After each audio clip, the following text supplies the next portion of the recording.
Ah lá, ó. Esse aqui é um amigo que me leva umas crises boas, né, Ludmila? Graças a Deus, Senhor, que tem uns que só a graça, mas a crise dele é boa. Tem sido um amigão, camarada meu de aliança. Falo sem hipocrisia, tá bom? Gosto de tu pra caramba, varão. Ser um homem de Deus. Ser a parte séria da família. Quem conhece Marcos Fraga aí? É irmão dele, irmão. Marquinhos é a parte mais bonita. Ninguém, irmão. Sabe que não, né? Esse aqui, nem a mãe, né? Esse aqui ficou com o olho verde. Bem que Marquinhos tem olho verde também, né? Vamos orar por ele.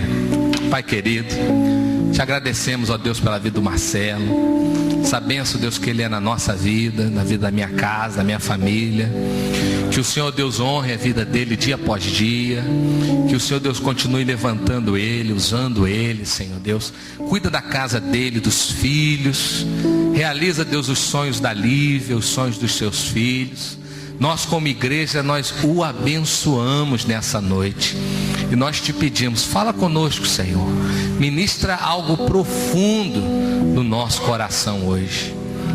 Nós o abençoamos em nome de Jesus. Amém.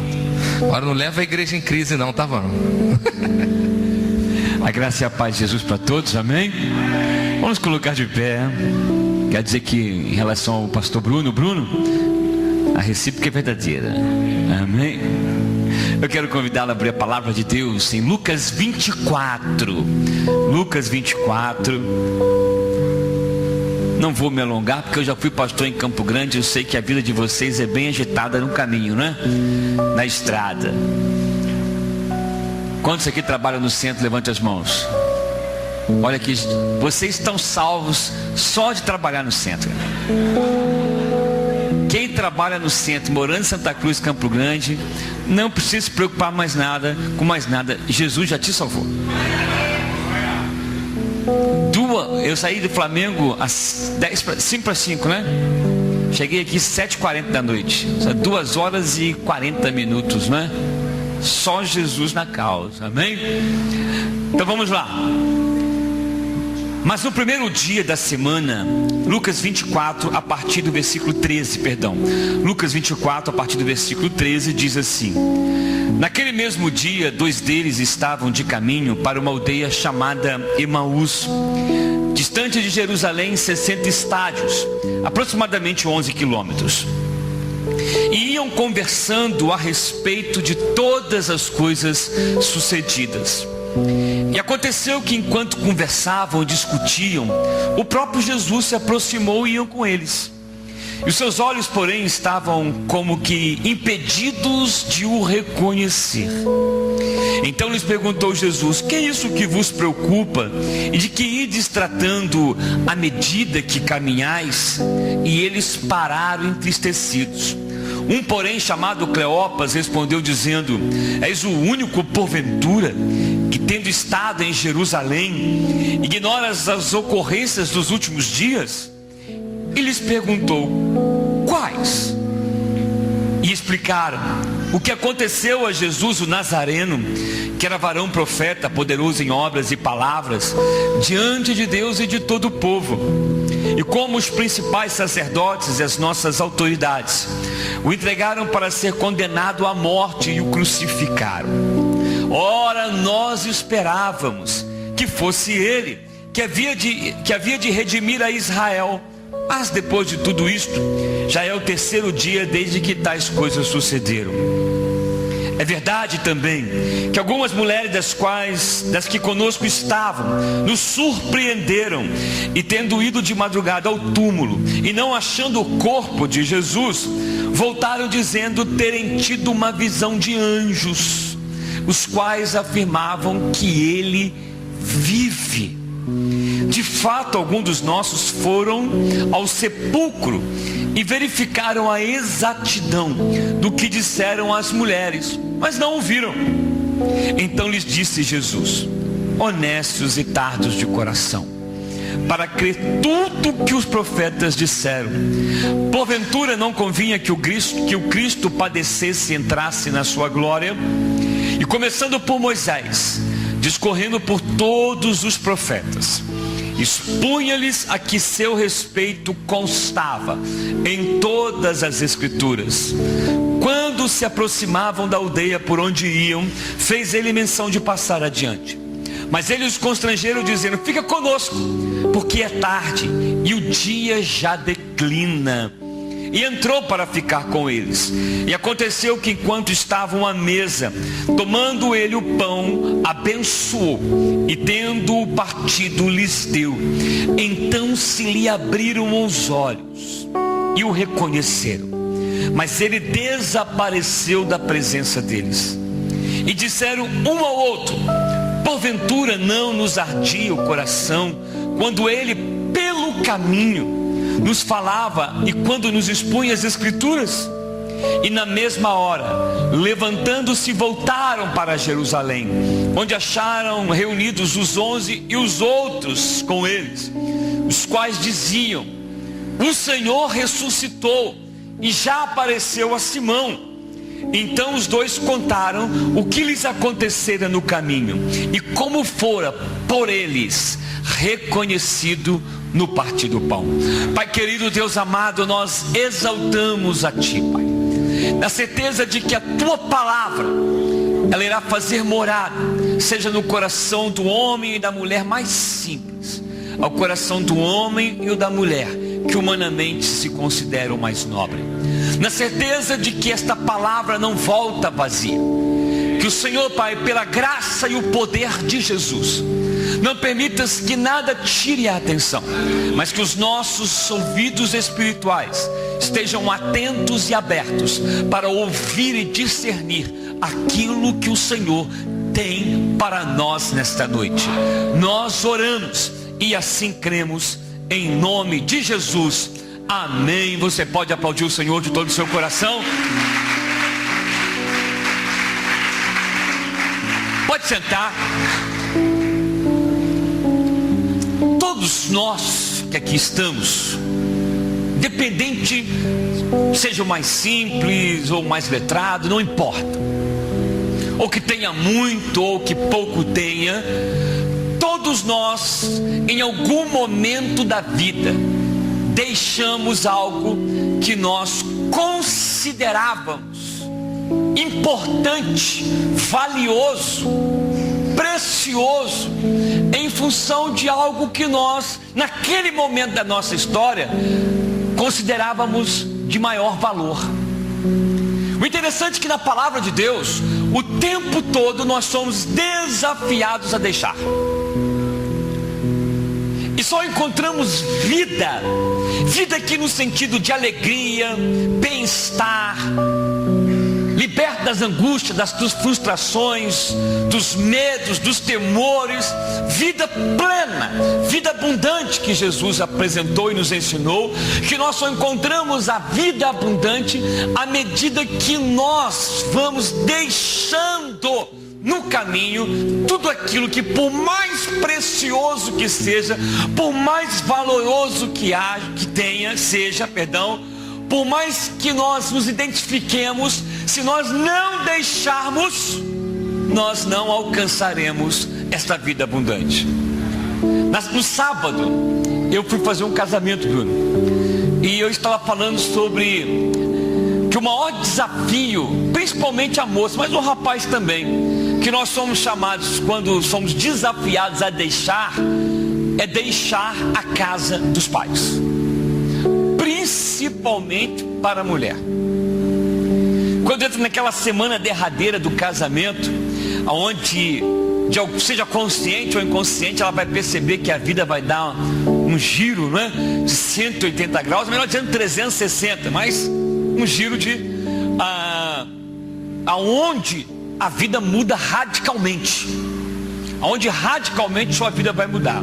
E eu pregando ali, falando sobre a palavra de Deus, quando acabou o culto, a cerimônia do casamento, o pastor amigo, né, pastor Eduardo, qual fizeram o casamento da filha dele, disse assim: rapaz, sua palavra que Deus colocou no teu coração veio dos céus. Ele falou: você não sabe como foi a minha vida nesta semana. e minha filha chorando de um lado e minha mulher chorando do outro. As duas passaram a semana inteira chorando. A menina chegou a dizer para mim: Marcelo, pai, eu não quero casar mais. Vamos adiar para daqui a 2 anos. Ele falou: em hipótese nenhuma, minha filha, agora já está tudo pronto, você vai casar. Porque para ela aquele momento foi profundamente doloroso. Deixar a casa é muito doloroso. Deixar qualquer coisa, qualquer valor, por mais simples que seja, que para nós custou muito caro, dói. Dói ou não dói, gente?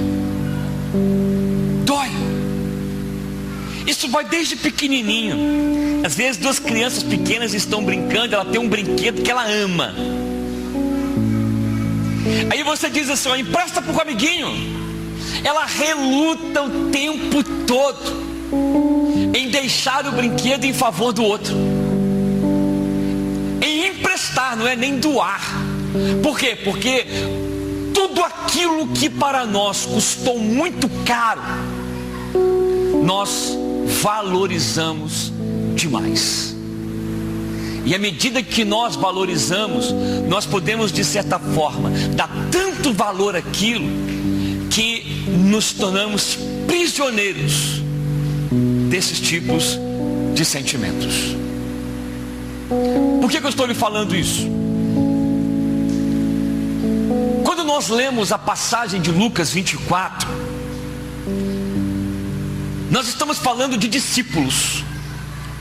Discípulos que deixaram famílias, discípulos que deixaram negócios, discípulos que deixaram uma história para trás. Eu poderia aqui desde o Antigo Testamento falar de história de homens e mulheres de Deus que, se não tivessem deixado uma história para trás, não tinham alcançado o que de fato eles alcançaram em Deus. E todo rompimento é doloroso. Então eles romperam com famílias. Eu tenho certeza que entre nós há alguém aqui nesta noite que, para assumir a sua fé em Jesus, teve que romper com a família. Alguém que passou por essa experiência dolorosa, sentiu o peso da exclusão familiar, a opressão espiritual que a família impõe, só porque você decidiu, por amor a Jesus, segui-lo. Para que você tenha uma ideia, que você foi, por amor a Jesus, você deixou laços de afetividade. Então eles deixaram laços de afetividade, eles deixaram histórias, deixaram famílias, deixaram certezas no caminho. Tudo por um projeto. Tudo por um homem.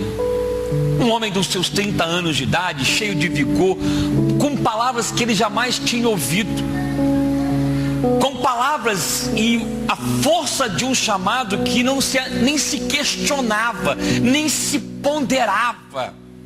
Quando Jesus passou diante de Pedro e André, ele apenas disse: segue-me. Que voz é essa? Que voz é essa que, quando ecoa em nós, quando bate em nós, nos impulsiona a deixar tudo aquilo que levamos anos em construir, simplesmente para andar debaixo ou sob essa voz? Quem ama Jesus está sempre deixando algo no caminho.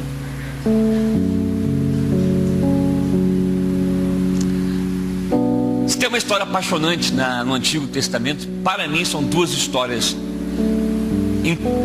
como eu posso dizer assim, toca profundamente no coração. Primeiro, a história de Abraão.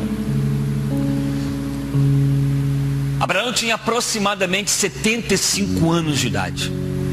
Deixa eu lhe falar uma coisa: 75 anos de Abraão não é diferente dos seus 75 anos, não. Nós achamos que os 75 anos de Abraão é como se para nós fosse 10 anos. 75 anos são 75 anos. Família construída, história definida. Quem aos 75 anos se aventuraria a ir para um lugar que ele mesmo não sabia onde era? Quem deixaria, como disse Deus, não é? Abraão, deixe tua casa. Vocês estão prestando atenção, gente? Deixa tua parentela. Deixe teus parentes. Deixa tua casa. É o laço mais íntimo. Deixa tua terra e vá para uma terra que eu te mostrarei. Ele tirou um homem do ambiente de segurança. Ele tirou o homem de um ambiente de certezas e o fez deixar certezas para passar a andar num chão de incertezas. Eu aprendi uma coisa, que viver pela fé é viver uma vida de incertezas, tendo uma única e suficiente certeza: no caminho Deus está conosco.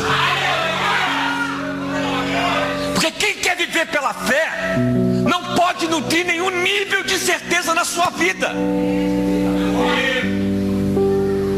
Quando Jesus chamou aqueles discípulos, pastor Bruno, quando ele os chamou, eles tinham suas certezas.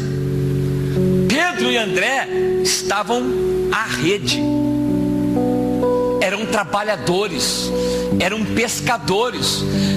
Pedro era casado, não era um jovenzinho solteiro com a mochila nas costas, tinha família.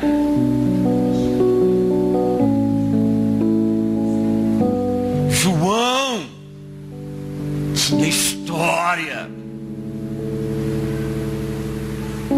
Tiago estava na rede com o pai, olhou para o pai e disse: olha, essa voz bateu, eu tenho que ir. Eu tenho que ir. Todos tiveram um nível de rompimento traumático. A verdadeira e genuína conversão por amor a Cristo é aquela que exigiu de nós deixar algo para trás que para nós foi traumático. Como o pastor Bruno iniciou aqui, né? Se você não lembra do dia do batismo no Espírito, significa que bem nenhum ele fez em você, porque tudo aquilo que de alguma forma é traumático marca.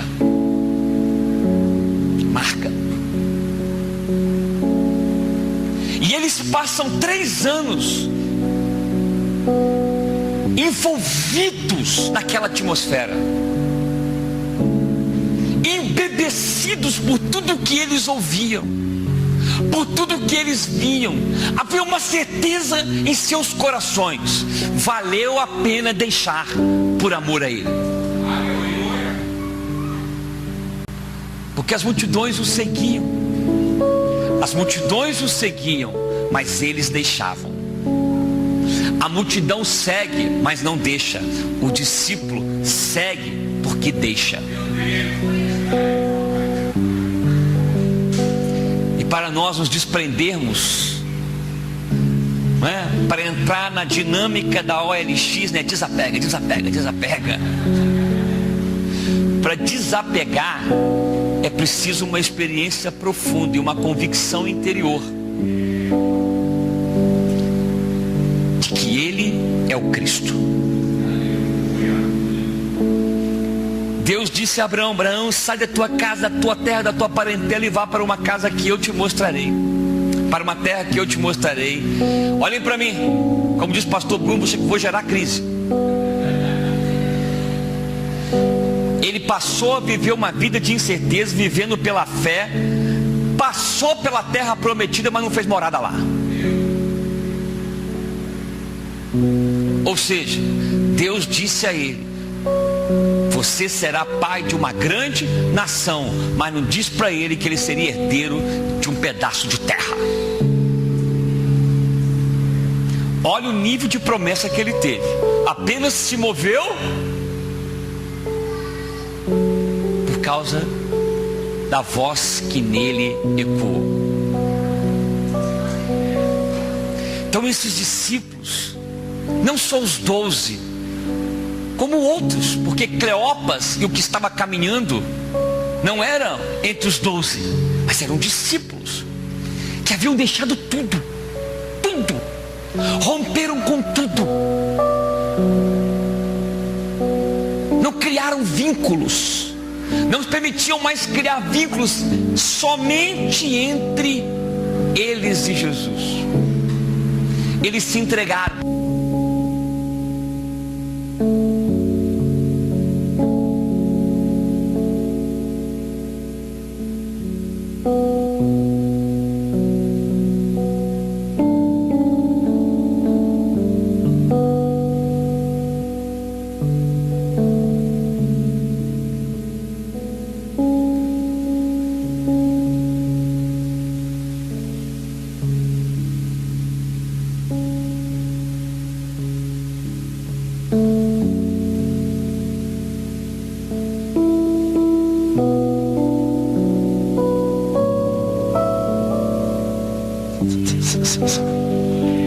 Amém.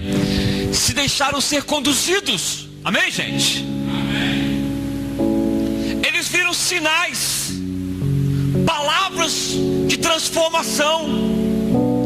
Havia uma suficiente certeza em seus corações. Nós escolhemos o caminho certo. Você tem essa convicção no seu interior? Que vale a pena deixar, porque você escolheu o caminho certo. Esta é a convicção.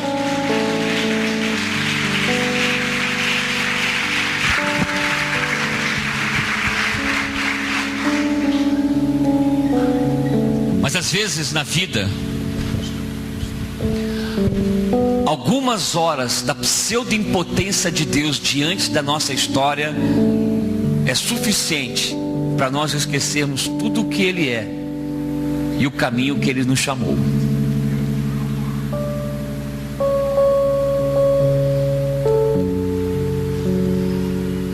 48 horas foram suficiente para eles começarem a rejeitar toda uma história das quais eles estavam comprometidos. Eles começaram a ponderar se tudo aquilo que eles viveram de fato tinha valido a pena. Se daquele momento que eles estavam vivendo, diante da impotência da morte de Jesus, porque eles estavam acostumados com um homem, com um jovem de 30 anos, que tinha domínio sobre a vida e sobre a morte. Qualquer um de nós ficaríamos maravilhados, extasiados, envolvidos. Qualquer um de nós. Qualquer um de nós teríamos a convicção de que não pode haver outro caminho que não seja por Ele. E assim tem sido conosco. Enquanto o domingo da ressurreição se faz presente. Pois quando a sexta-feira da paixão se apresenta, nós somos os primeiros a nos afastarmos da cruz.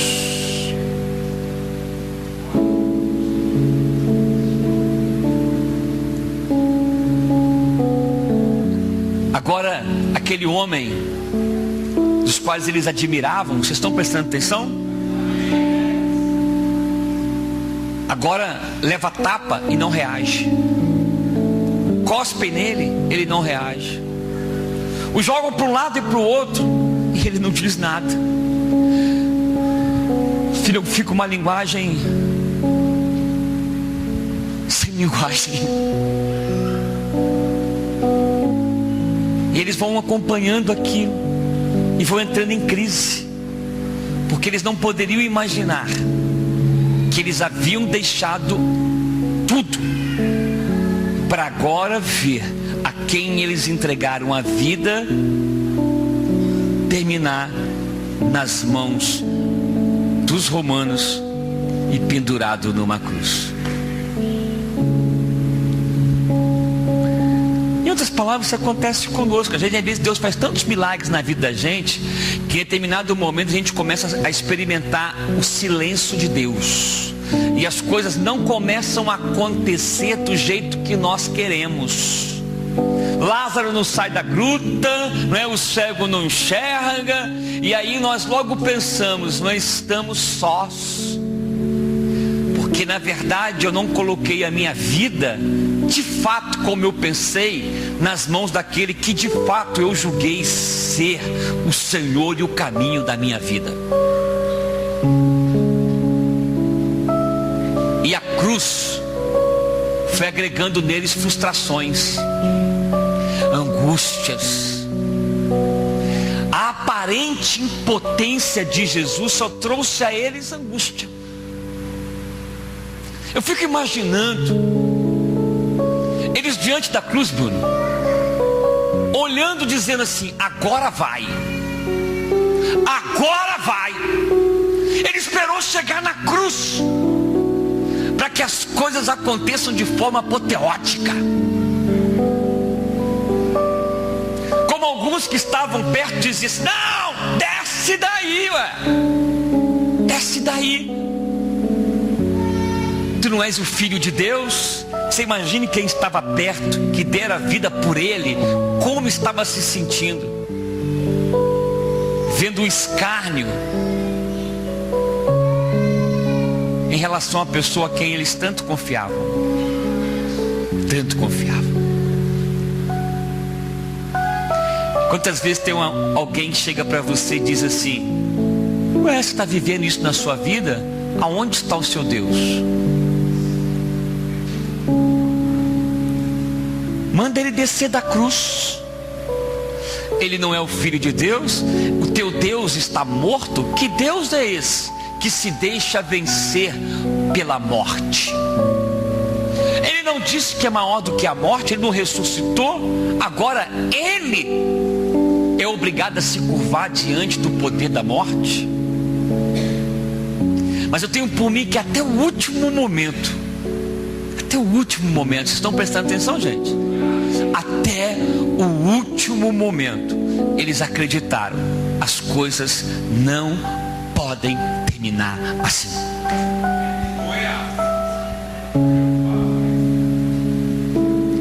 Até que Jesus diz, eles que entregaram, eles começam a ouvir: Pai, Deus meu, por que me desamparastes? Eles que haviam crido e visto que o amparo estava nele, agora eles ouvem: Deus meu, por que me desamparastes? E o ladrão que está ao lado, em uma das perto, entre a cruz de Jesus, um diz assim: tu não és o Filho de Deus? Desce essa cruz, faz alguma coisa por nós. Quantas vezes você já ouviu isso também? Ué, Deus não é contigo? Então ora para ele fazer alguma coisa na minha vida. E você começa a orar e as coisas não vão, as coisas não acontecem. E aí, sem que você se perceba, você vai se angustiando, você vai se frustrando, você vai perdendo o seu vigor, você vai esfriando, e a imagem que você construiu de Jesus já não é mais a mesma. Agora a imagem que você tem de Jesus é a imagem pálida que se curva diante de qualquer problema. Porque os olhos estão presos na morte.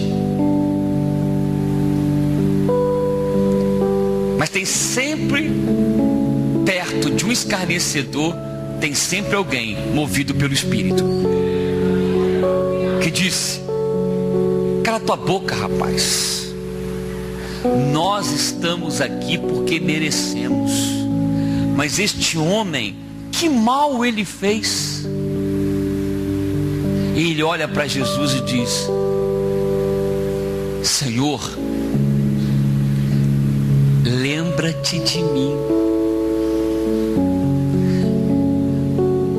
Aonde menos se esperava a esperança, ela ecoou. Até que Jesus diz: Pai, em tuas mãos eu entrego o meu espírito. Gente, o sonho acabou. É só vocês lerem os evangelhos, vocês vão perceber claramente, aqui não é dramaticidade. Eu posso dar uma enfeitada, mas está nítido no evangelho. O sentimento era de frustração, perdidos, sem sentido e sem significado na vida. Eles que haviam se entregado a tudo, agora se sentem sem nada. Sem nada. E eles começam a dispersar.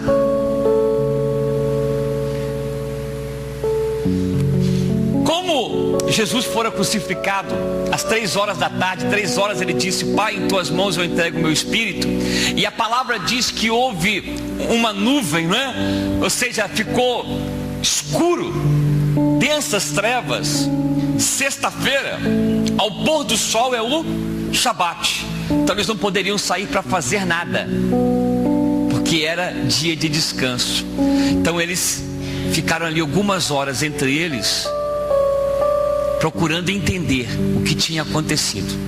Igualzinho a gente quando as coisas não saem como nós queremos, a gente fica envolvido em situações que a gente fica querendo entender o porquê daquilo, o que está acontecendo. A gente começa a procurar Deus naquela situação, a gente não acha.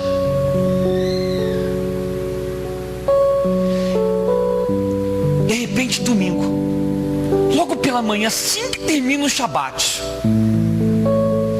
terminou no sábado, no pôr do sol, elas esperam pela madrugada para não serem vistas as mulheres, pegam ali os aromas, os perfumes, correm. Só que quando elas chegam, porque elas chegaram para velar um defunto, elas chegaram para perfumar um defunto, elas não tinham nenhuma outra esperança que não fosse adornar um defunto. Vocês perceberam o nível de frustração e angústia que estavam neles? Como se algo de profundo valor houvesse sido arrancado deles de forma violenta. Tudo aquilo que é arrancado de nós de forma violenta traumatiza. Era um grupo de pessoas traumatizadas. E trauma gera a sensação de perda da própria existência. Geralmente as pessoas traumatizadas não conseguem dar significado e sentido para as suas vidas.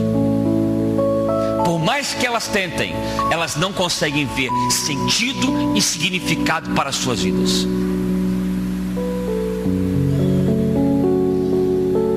Só que quando elas chegam com uma única esperança, dá uma perfumada no defunto,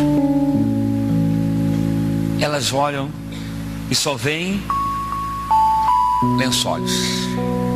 Mas não era o lençol de um defunto, não é? De alguém que teve uma catalepsia. Sabem o que é isso bem, não é? É um tipo de doença que a pessoa tem algumas horas de morte, mas ela desperta. Os mais antigos até lembram do tal mito Sérgio Cardoso, o cantor que dizem que não morreu, que foi enterrado vivo. Lembram disso, mais antigos? E depois diziam que quando foram abrir o caixão de Sérgio Cardoso, o corpo dele estava virado. Não era um caso como o de Sérgio Cardoso. Tem coisas, outro dia eu li na internet que no interior aí do Brasil, o defunto levantou, que é um caso típico de catalepsia. Não, Os lençóis estavam, mas ele não estava lá. E quando elas saem, atônitas, a esperança retornando, voltando, Maria se aproxima, se revela. Maria tenta segurá-lo. Ele fala: não me segure, Maria, não me segure. E elas correm para dizer: ele está vivo, ele está vivo. Mesmo sem entender nada, ela diz: ele está vivo. Pedro ouve, corre, e diz o Evangelho de João que João correu junto com Pedro e estava tão ansioso que ele correu na frente de Pedro. E eles testificaram que Jesus não estava lá. Mas uma diferença: as mulheres viram e eles não viram. Foi determinante para esses dois discípulos continuarem frustrados, porque eles decidiram voltar para Emaús, o lugar do passado. Quando nós nos frustramos com a fé, a gente está sempre seduzido em voltar ao lugar do passado.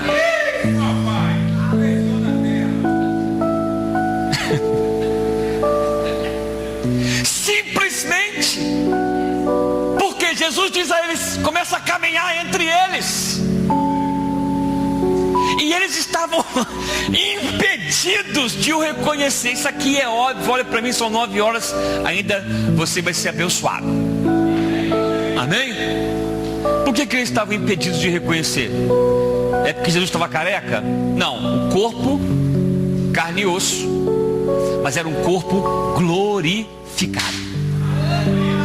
O corpo glorificado é diferente, não tem as contingências, da nossa fragilidade humana. Olhei para o pastor Bruno e falei assim: emagreceu, hein, varão? Ele estou mantendo meus 100 quilos. Que é isso aí, o corpo frágil, né, Bruno? É frágil, né? Fica no efeito sanfona, 150, 100, 150, 100. Eu estava brincando outro dia dizendo que à medida que você vai ficando mais velho, homens e mulheres, vai perdendo colágeno, não é? E na minha família tem um problema, em mim e meu irmão, que à medida que vai perdendo colágeno, a pele desce, e ela cisma de descer pro queixo e fica papada. Mas tudo isso é uma contingência da fragilidade do nosso corpo. Nós perecemos, nós adoecemos, nós perdemos o vigor. Mas ali não estava um homem que era a imagem do homem na cruz. Ali não estava entre eles o homem da sexta-feira, estava entre eles o homem do domingo. Não estava mais entre eles o homem frágil da cruz, mas sim o Senhor glorificado no caminho. Quando eles começam a caminhar com Jesus, imagine, eu quero representar para vocês, vejam bem, eles estão conversando, discutindo. Cara, não entendi nada. Não entendi nada. Nós nos entregamos por essa história. Será que nós ouvimos direito? Será que nós discernimos? Será que nós colocamos a nossa vida nas mãos de alguém que de alguma forma foi engodo? Será que nós ouvimos muito além do que de fato ele era? Será que o Cristo do qual nós nos confiamos realmente era? Ou é aquilo que nós pensamos ser? E eles vinham discutir, de repente parece Jesus no meio deles. E Jesus tem momentos de ironia. Eu, quando me converti, eu achava que Jesus não ria, porque na verdade a imagem que eu tinha de Jesus era a imagem que a igreja tinha. Geralmente a imagem que as pessoas têm, não é? Em certas igrejas de Jesus, é a imagem que a igreja passa para elas. E quando eu comecei a ler os evangelhos, eu vi que Jesus tinha um bom humor. Olhem para mim que vocês vão ver o bom humor dele aqui. Ele começa a caminhar com eles. Aí ele pergunta assim: o que vocês estão conversando entre vocês aí? E aí eles estão, com a conversa aí. Aí eles param. Onde é que você estava? Está perdido aí no espaço? Por acaso você é o único que não sabe o que aconteceu em Jerusalém? Todo mundo sabe. Todo mundo viu. Não se comenta outra coisa em Israel e o que aconteceu em Jerusalém. E você me pergunta o que nós conversamos. Aí olha para assim: vocês não sabem os acontecimentos de Jerusalém? Jesus continua caminhando com eles. Olha para assim: quais? Quais? Cá para nós, gente. É irônico ou não é? Quais? Eu tenho uma visão a respeito dessas perguntas que parecem ironia. É que Jesus queria mostrar a eles que eles criaram um Cristo para eles. Que o Jesus que eles seguiam e que eles se frustraram, nada mais era que um Jesus que era a própria imagem do que eles eram. Sabe o que acontece conosco? Para entender melhor. Você já viu aquela frase que alguém dizia para você assim: esse aí não é o Jesus que eu conheço. Alguém já te falou isso? Porque o Jesus que eu conheço é assim, assim, assim. O Jesus que ela conhece é a imagem dela. Ela tem um Jesus para ela.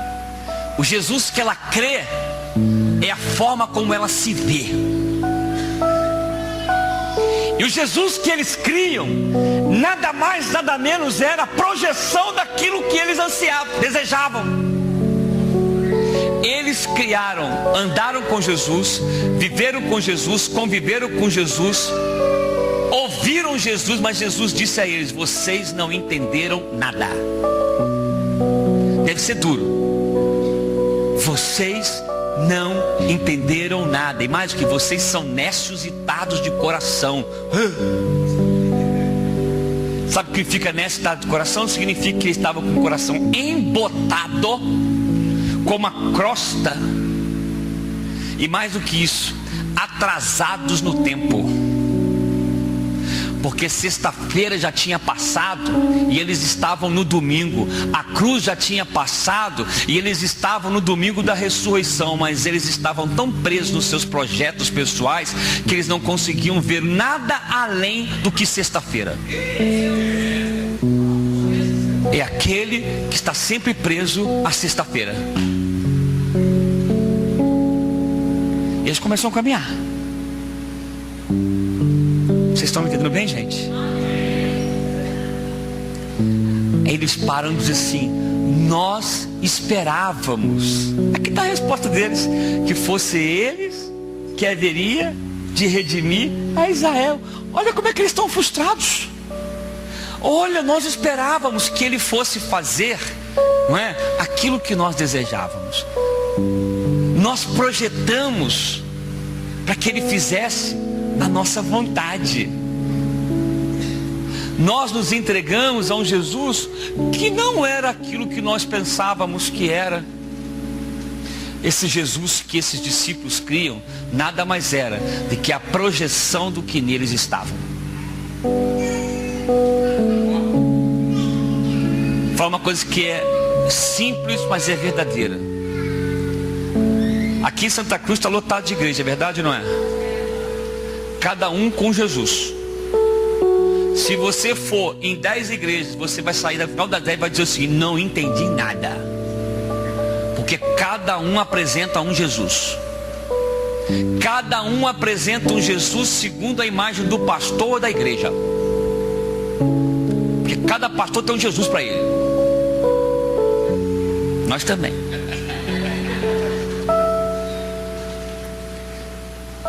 Por que há conflitos na família? Discussão religiosa na família sobre Jesus. Na verdade, é briga de ego entre a compreensão de cada um de quem é Jesus. Porque Jesus, de fato, se for o Jesus da família, ele não desagrega, ele agrega de tal fato que as coisas se revelam como um projeto dele.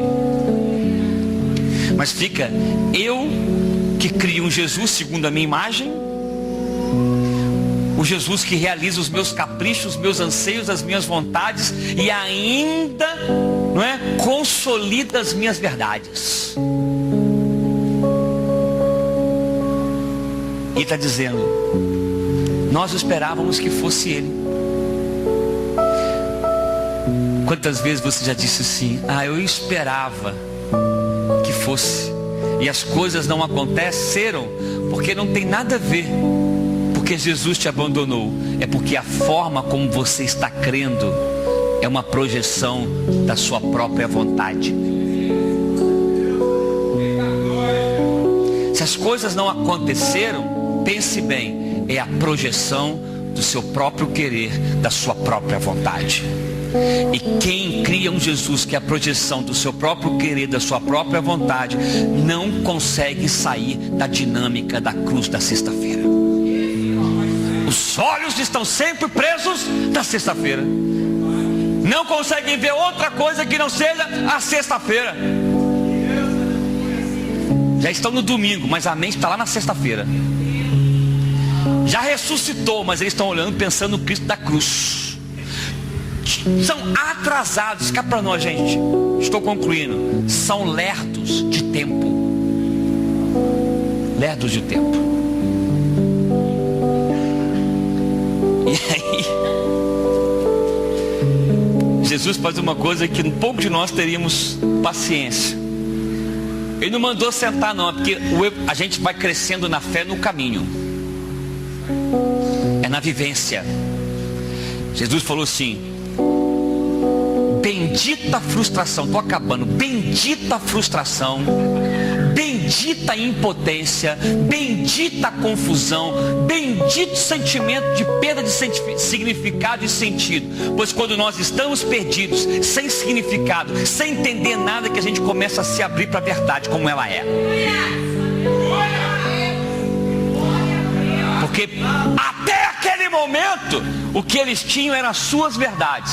Agora, para ter o encontro, é preciso deixar suas verdades, deixar o seu querer, para ouvir realmente o que é a verdade. E eles então, veja bem, Jesus começa o estudo bíblico com eles. Vem cá.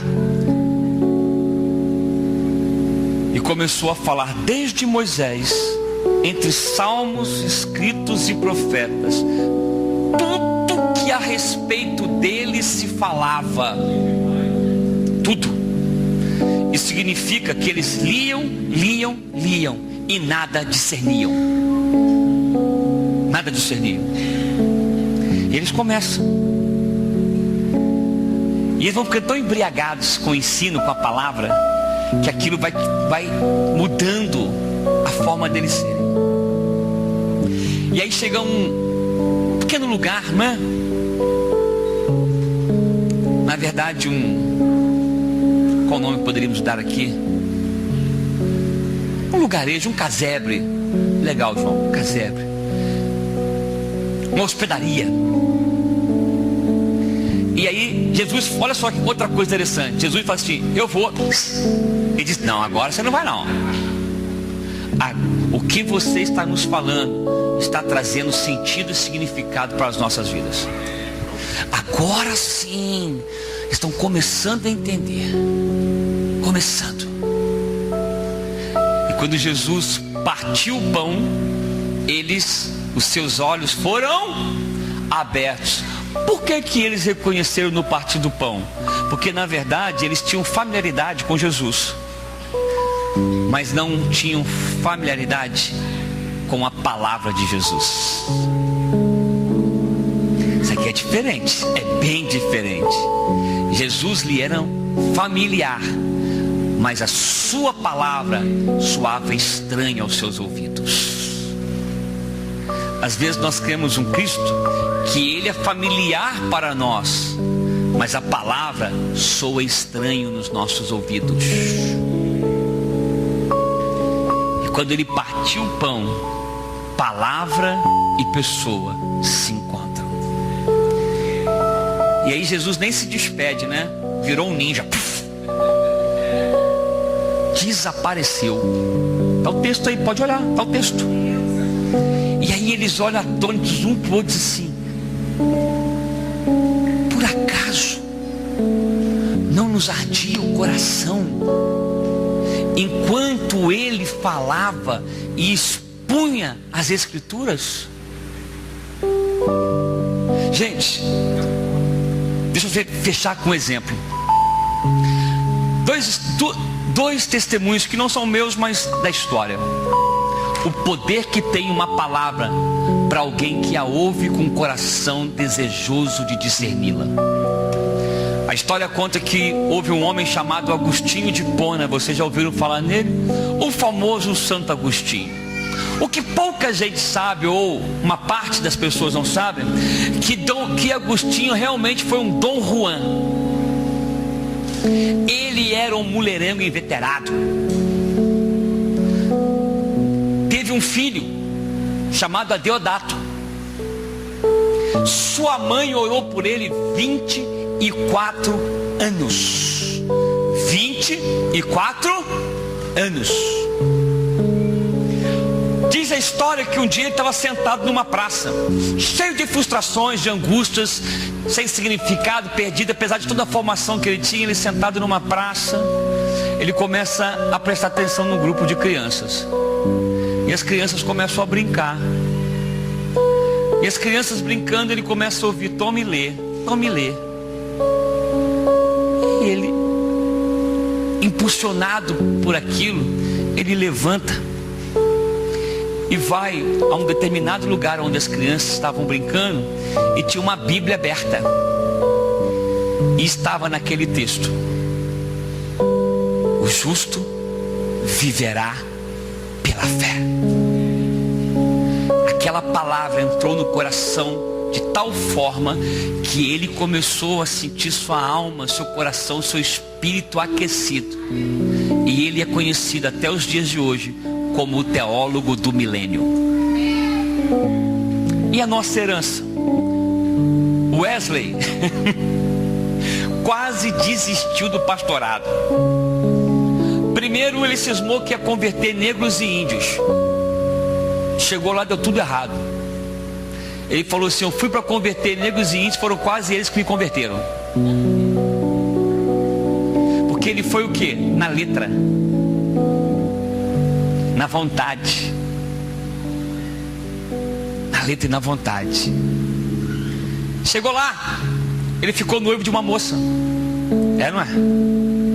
Sim ou não? Ela de Macedo, né? Sabe o que ela fez? Ele foi fazer um circuito a cavalo. Voltou 3 meses depois. Quando ele voltou, ela estava casada. E ele então celebrando a ceia. Quando ele olha lá no altar, né? Quem vem? A ex-noiva com o marido. Ele ficou olhando assim e falou: não. São muito cara de pau. E na hora de dar a ceia, falou: para vocês eu não dou. E ele não deu a ceia. Só que o problema é que ela casou com os filhos do dono da igreja. Botaram ele para correr. E ele ficou tão angustiado, que ele voltou para a Inglaterra. Quando ele volta para a Inglaterra, ele pega uma tempestade que quase que o barco vira. A crise dele fica pior, porque ele morrendo de medo de morrer, e um grupo de cristãos cantando.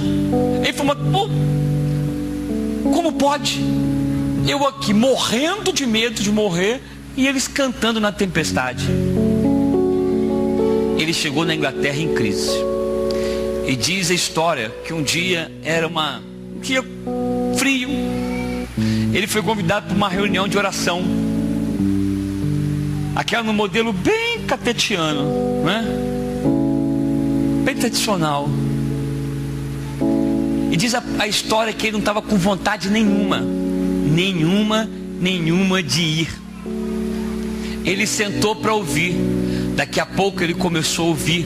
Não foi nem Bíblia, um estudo sobre a visão de Lutero.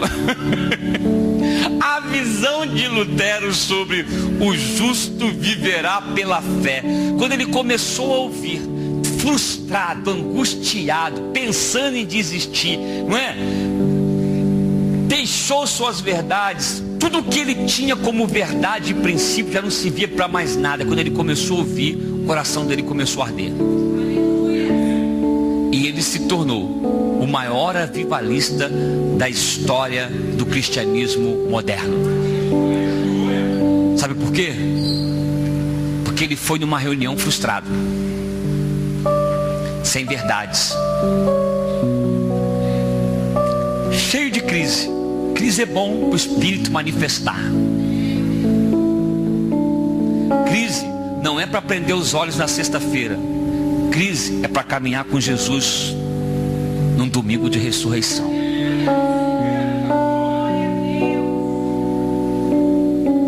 E aí eles que caminhavam de volta ao passado disseram: não, agora nosso lugar é Jerusalém, de onde nós nunca deveríamos ter saído. Tire seus olhos da sexta-feira, se abra para a palavra. Não se abra para um Cristo que é a sua própria imagem,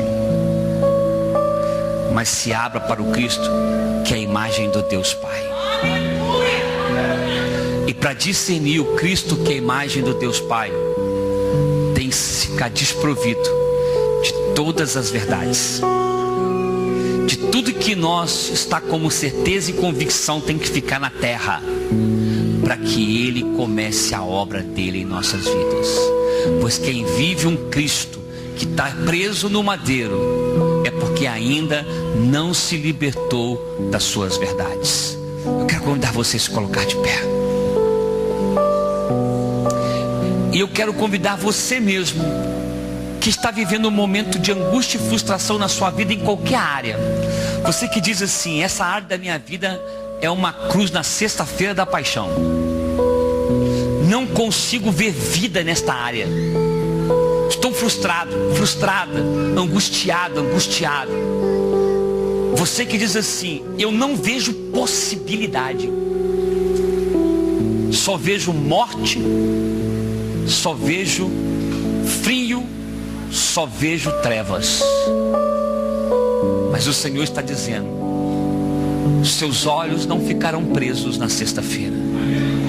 Os seus olhos não foram chamados para serem fixados numa consciência de cruz, mas você foi chamado para viver no caminho, se alimentando dele, na palavra dele, porque em ti, hoje, o teu coração vai sair daqui em chamas. Se você crê, saia do seu lugar, eu quero orar por você. Saia do seu lugar. Há um cântico que diz assim: eu não preciso ser reconhecido por ninguém. Conhece aqui? Vamos lá?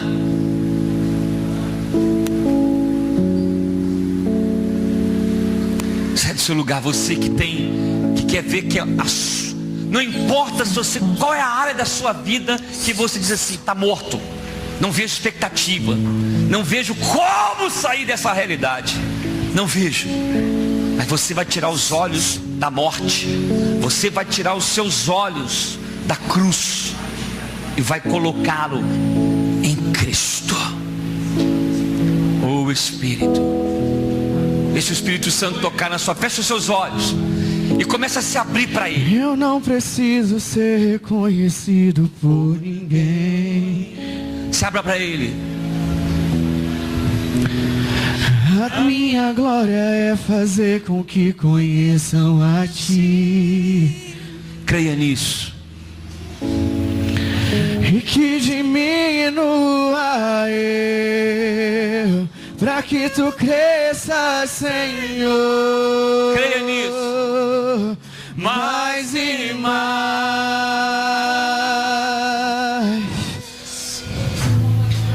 E como os serafins que cobrem o rosto ante a Ti,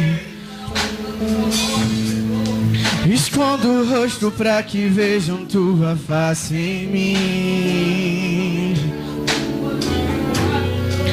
E que diminua eu, pra que Tu cresças, Senhor. Mais e mais. No santo dos santos, a fumaça me esconde.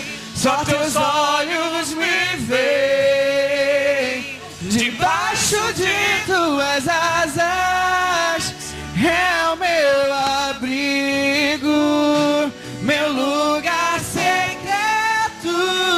Só tua graça me basta e tua presença é o meu prazer. Eu não mereço. Eu não mereço. Eu não preciso ser reconhecido por ninguém. De certo você não precisa. A minha glória é fazer com que conheçam a ti. De certo, Senhor.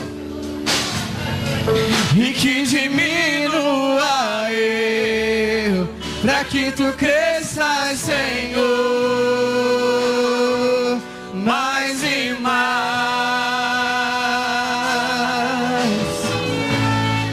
E como os serafins que cobrem o rosto ante a ti, escondo o rosto pra que vejam tua face em mim. Começa.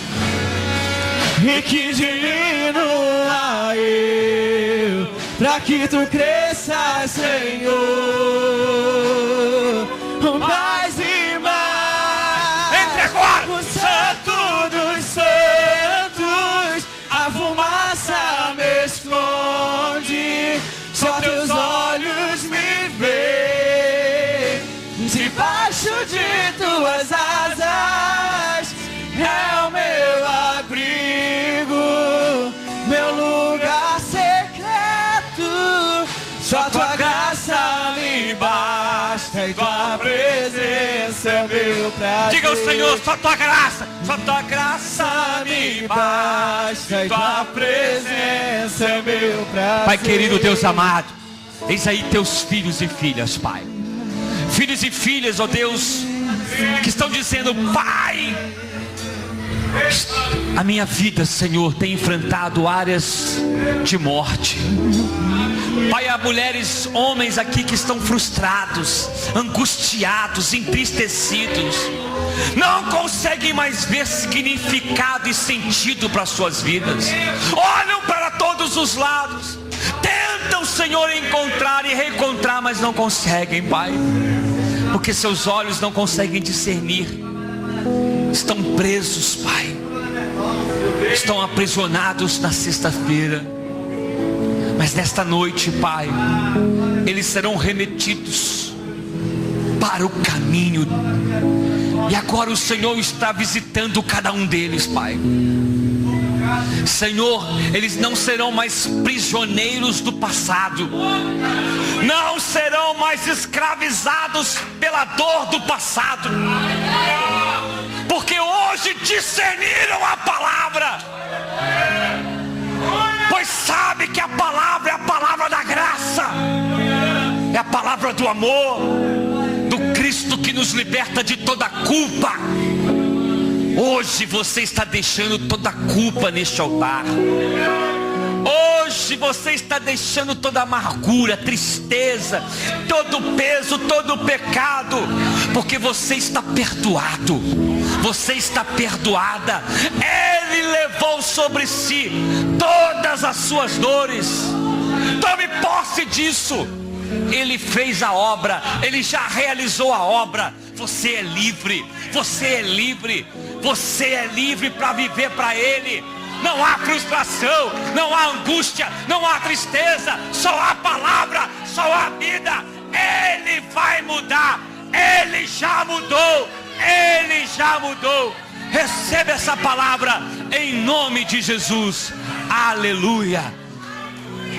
Olhem para mim, diga comigo assim: eu já estou perdoado, eu já estou liberto. Jesus pagou o preço e eu tomo posse.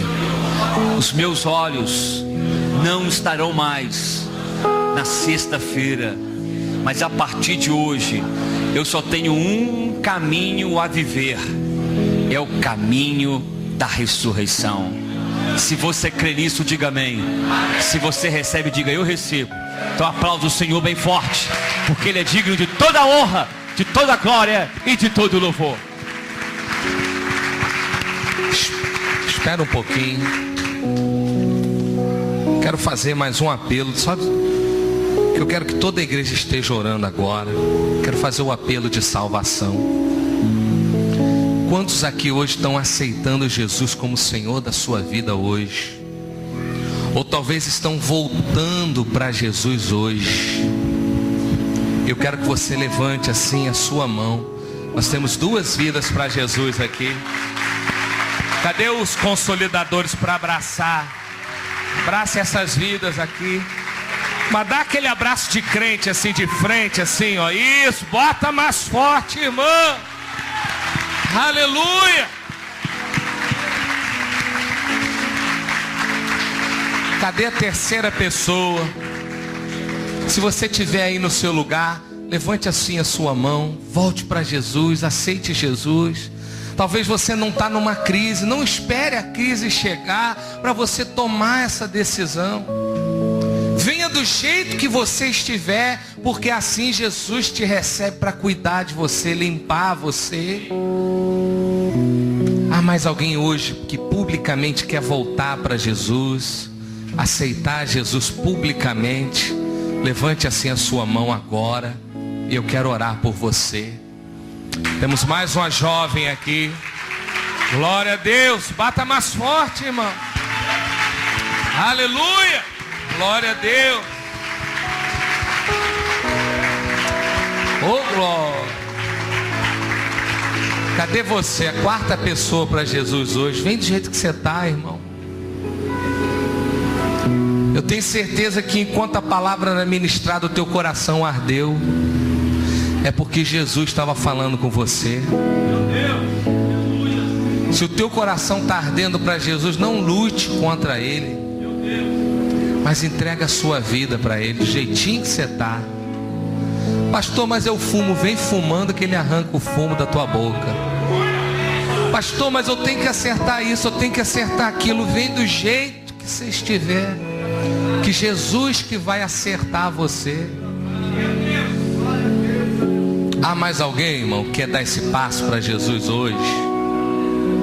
Pergunta para essa pessoa que está do seu lado assim: você já tem Jesus como Salvador? Ô Raquel, não era para dar um cutucão nela, não era para perguntar. Ela já tem Jesus, né? Se ficou na dúvida, diga assim, ó, aceita hoje.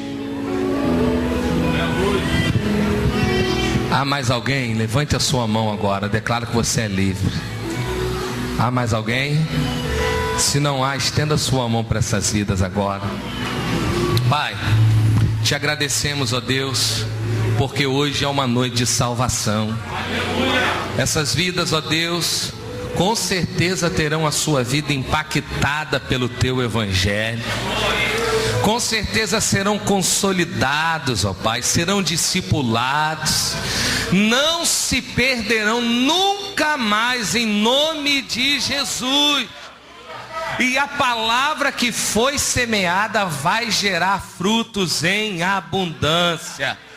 Nós os abençoamos, sejam eles revestidos da armadura de Deus, livres de toda a retaliação do inferno.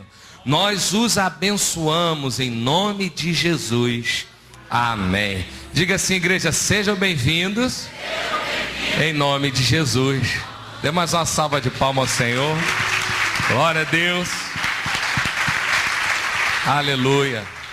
Pode voltar para o seu lugar. Nós vamos ter o momento da unção de nossas mãos. Ih, rapaz, botaram um óleo bonito dessa vez aí. O outro estava parecendo óleo de soia. Agora não, né, mano? Se assenta um pouquinho, porque hoje nós vamos fazer diferente. A unção que Deus tem para as suas mãos não é uma unção somente para dentro da igreja. Vamos dizer assim, diga assim comigo: a unção que Deus me dá não é